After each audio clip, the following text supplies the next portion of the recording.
All India ਸਿੱਖ student federation ਨੇ ਸ਼੍ਰੀ ਅਕਾਲ ਤਖਤ ਸਾਹਿਬ ਦੇ ਜਥੇਦਾਰ ਗਿਆਨੀ ਰਘਬੀਰ ਸਿੰਘ ਨੂੰ 1 ਨਵੰਬਰ ਨੂੰ ਬੰਦੀ ਛੋੜ ਦਿਵਸ ਮੌਕੇ ਆਤਿਸ਼ਬਾਜ਼ੀ ਨਾ ਕਰਨ ਲਈ ਸਿੱਖ ਕੌਮ ਦੇ ਨਾਂ ਆਦੇਸ਼ ਜਾਰੀ ਕਰਨ ਦੀ ਅਪੀਲ ਕੀਤੀ ਹੈ। ਫੈਡਰੇਸ਼ਨ ਦੇ ਆਗੂ ਕਰਨੈਲ ਸਿੰਘ ਪੀਰ ਮੁਹੰਮਦ ਨੇ ਕਿਹਾ ਕਿ 1 ਨਵੰਬਰ ਤੋਂ ਪਹਿਲਾਂ ਕੌਮ ਦੇ ਨਾਂ ਇਹ ਸੰਦੇਸ਼ ਜਾਰੀ ਕੀਤਾ ਜਾਵੇ। उन्होंने कहा कि नवंबर 1984 दौरान सिखां की नस्लकुशी की गई सी ते अज तक सिख उस नूं भुल नहीं सके हैं। नवंबर का महीना 84 के कतलेआम के शहीदों को समर्पित होंदा है। अजिहे समय आतिशबाजी नहीं होनी चाहिए, इसलिए असीं जथेदार श्री अकाल तख्त साहिब नूं जल्द तो जल्द यह आदेश जारी करने की अपील करते हाँ। मैं श्री अकाल तख्त साहिब जी के जथेदार सिंह साहब ज्ञानी रघबीर सिंह जी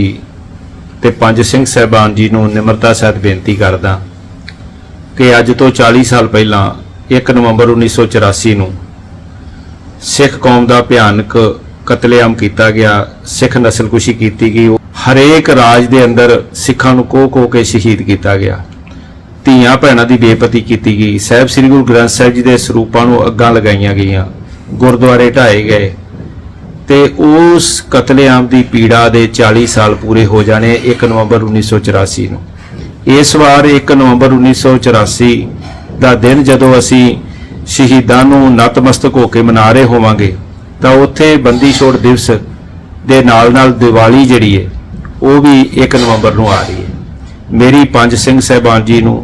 जथेदार श्री अकाल तख्त साहिब जी नूं निमरता सहित बेनती है कि वो श्रोमणी गुरुद्वारा प्रबंधक कमेटी के प्रधान साहब नाल सिख जथेबंदियां नाल विचार वटांदरा करके कौम के नाम एक आदेश संदेश जारी करन